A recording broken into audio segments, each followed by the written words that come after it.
Kain naman ako ng umagahan eh. Kasi nito, Init nga po. sila mag-uumpisa na ko. Yun. Dito pala yun. Bakit? Medyo mainit.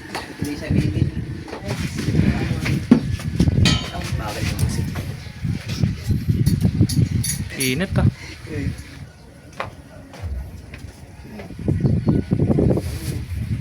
Patapos na rin yun. Alas 5 dapat tapos.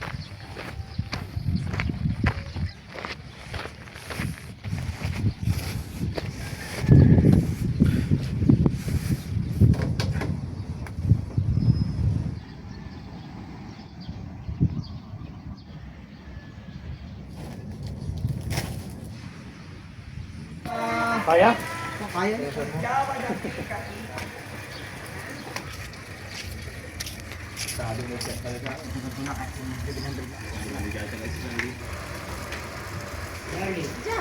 Kita.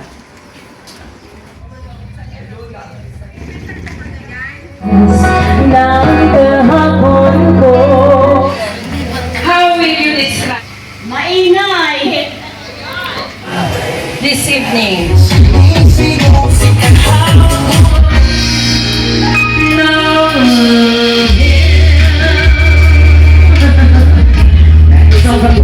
Mag-plans, hindi sigarilyo sana mabawasan. Ayan. Ganun na nanginigtek.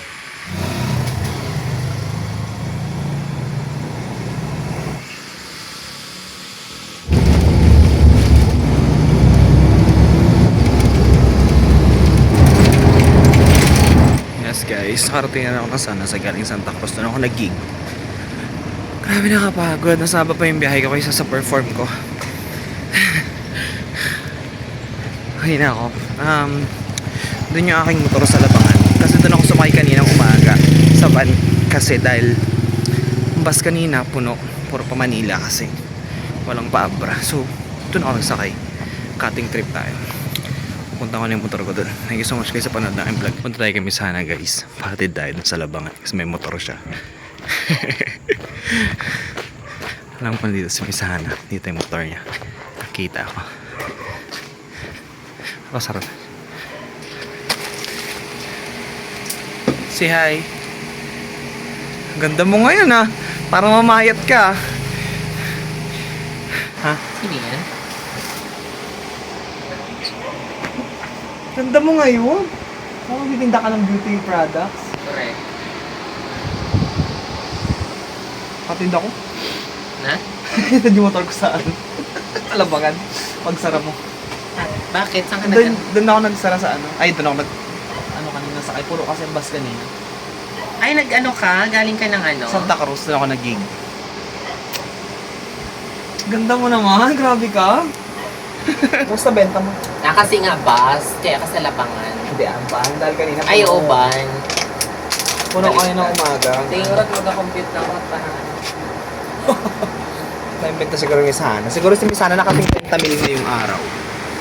Ganda mo. Paano mahit ka na naman? Nag-ano na ako, di ba? Kainis ka. Nag-reduce na ako. Reduce, reuse. Tignan mo yung likod. Wow, ganda. Sexy mo. Namamayas. Ang bilis mo lang mamayot, no? Correct. Ay, buti ka pa. Ito ba naman isang linggo no rice? Tapat lang sila ng terminal, guys. Malilibre si Miss Hana.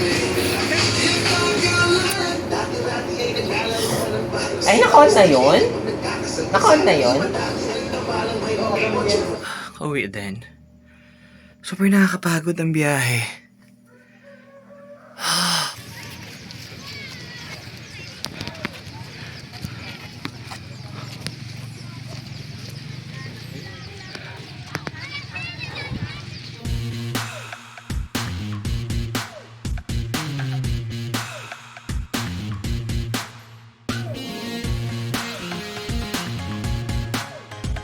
Welcome sa aking vlog. Yung panibago.